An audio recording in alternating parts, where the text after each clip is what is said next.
Oke, selamat datang kembali pada pertemuan kedua mata kuliah Mobile Computing. Pada pertemuan kedua ini kita akan membahas tentang perkembangan mobile computing. Atau mungkin lebih tepatnya kita akan membahas tentang perkembangan teknologi gitu ya. Karena mobile computing adalah salah satu dari jenis teknologi yang ada yang sering kita gunakan saat ini.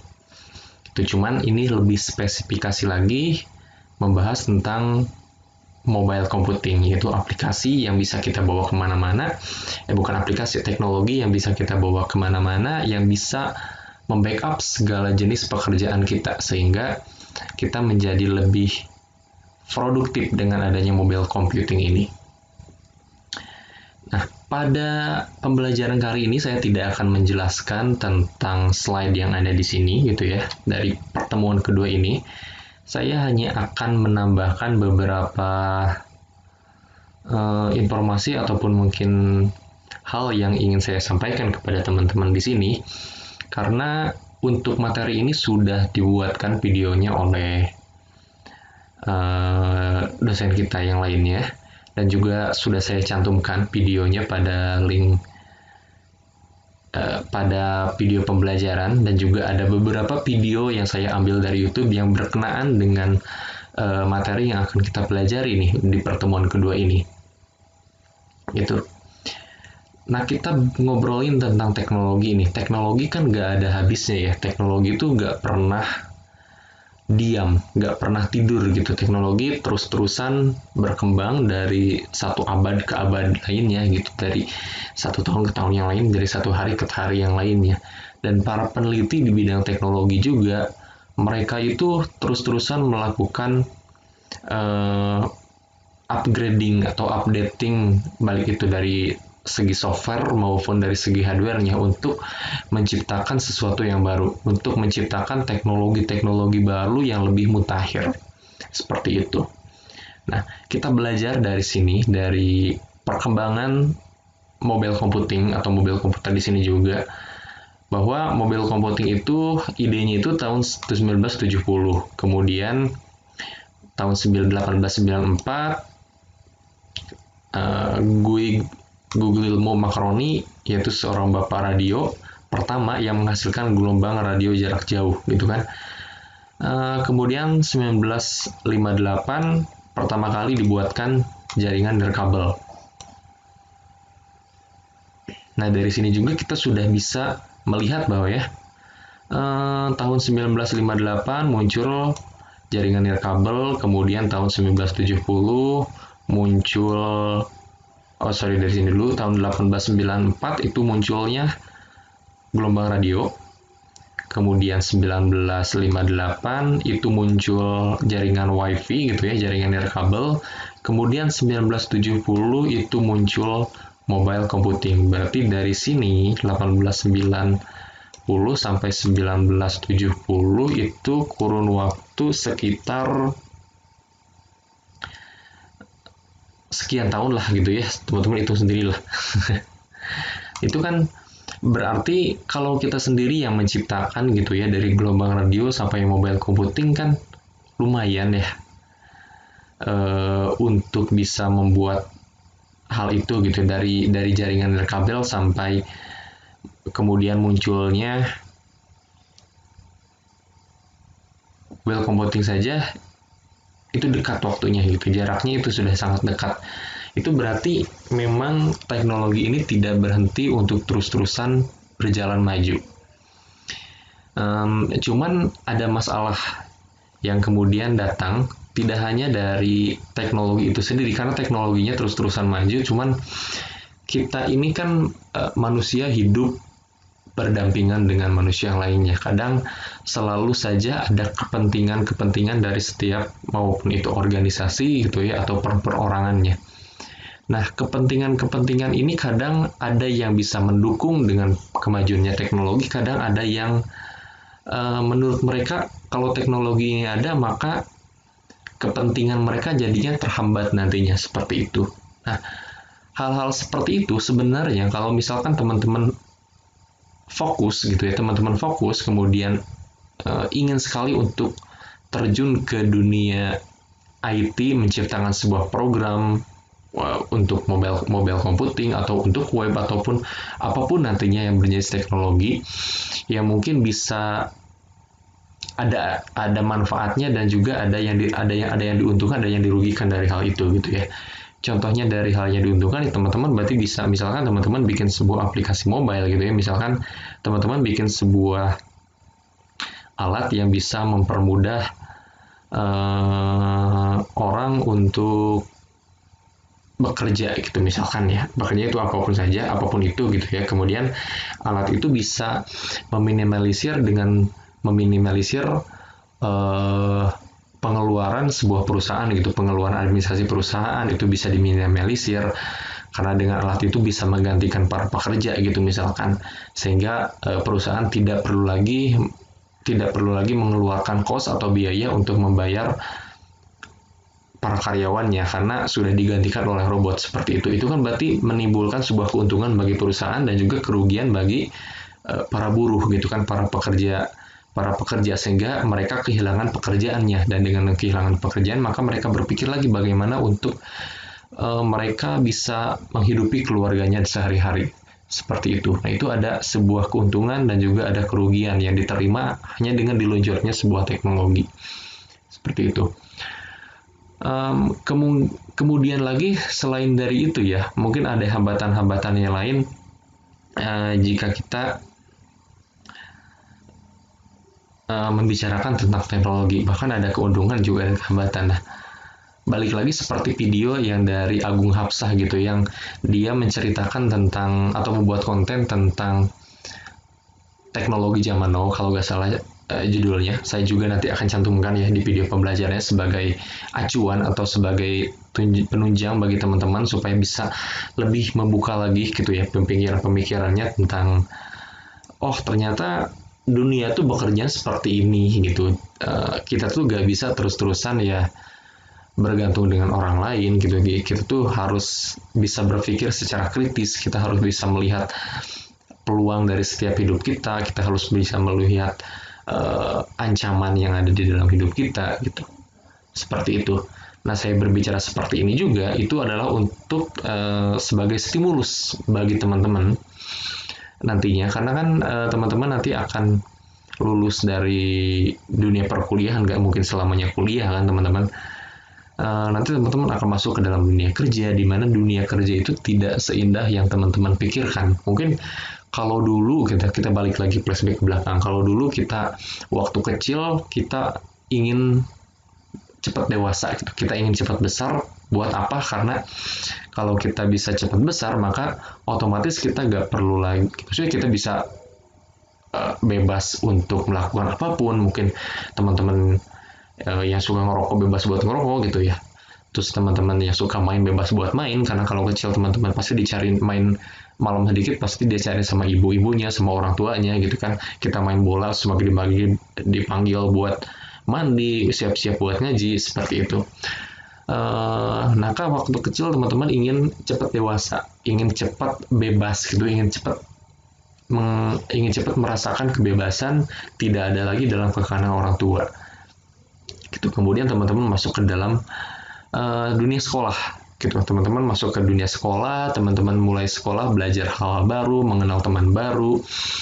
Kemudian di sana teman-teman mulai merasakan banyaknya tugas-tugas sekolah gitu. Tidak seperti dulu waktu kecil, mungkin lebih banyak waktu luang untuk bermain dengan teman-teman. Sekarang masuk dunia sekolah, teman-teman harus belajar, pulang berangkat sekolah pagi, pulang sekolah siang atau sore gitu ya teman-teman. Apalagi kalau sudah dekat ujian nasional, teman-teman harus belajar, ada lagi pengayaan dan sebagainya. Kemudian teman-teman tiap hari pakai seragam juga udah bosen gitu, kan kayaknya pengen cepet-cepet kuliah deh, kayaknya kuliah seru lihat orang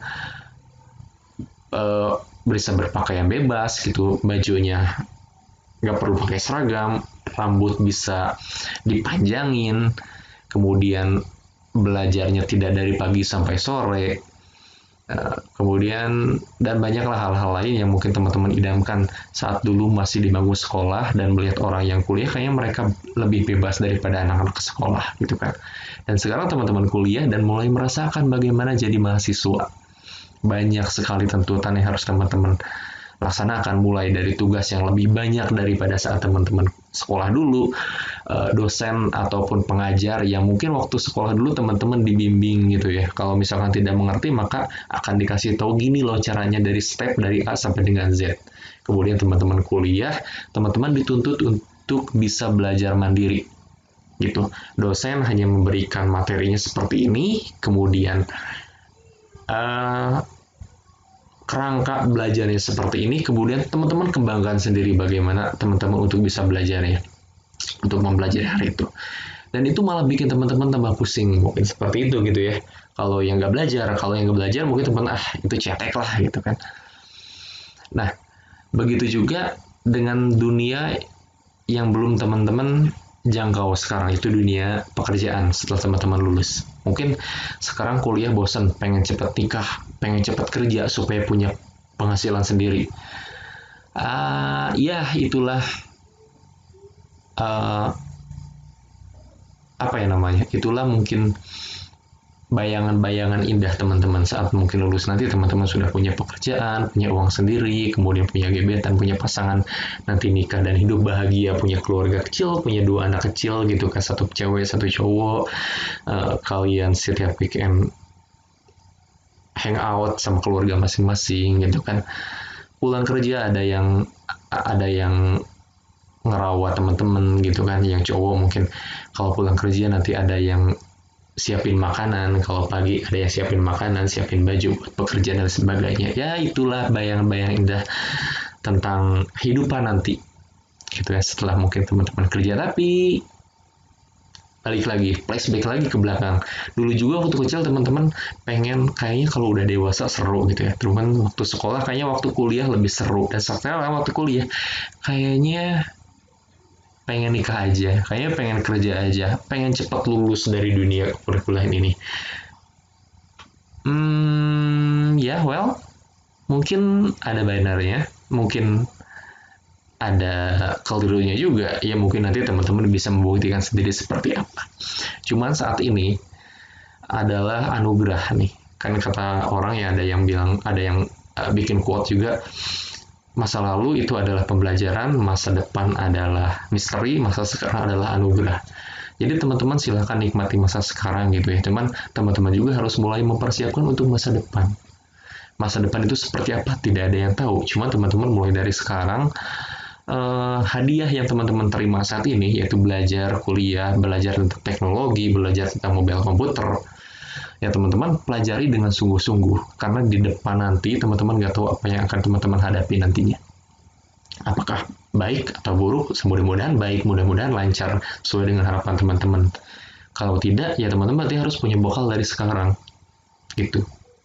Kenapa seperti itu? Karena kalau misalkan teman-teman sekarang sepele, leha-leha untuk belajar, sedangkan teknologi saja berkembangnya sangat begitu cepat. Dari tahun 1968 munculnya Dynebook, sampai ke Grid Kompas tahun 1982, itu kan cepat banget. Kemudian 1981 ada Osborne juga.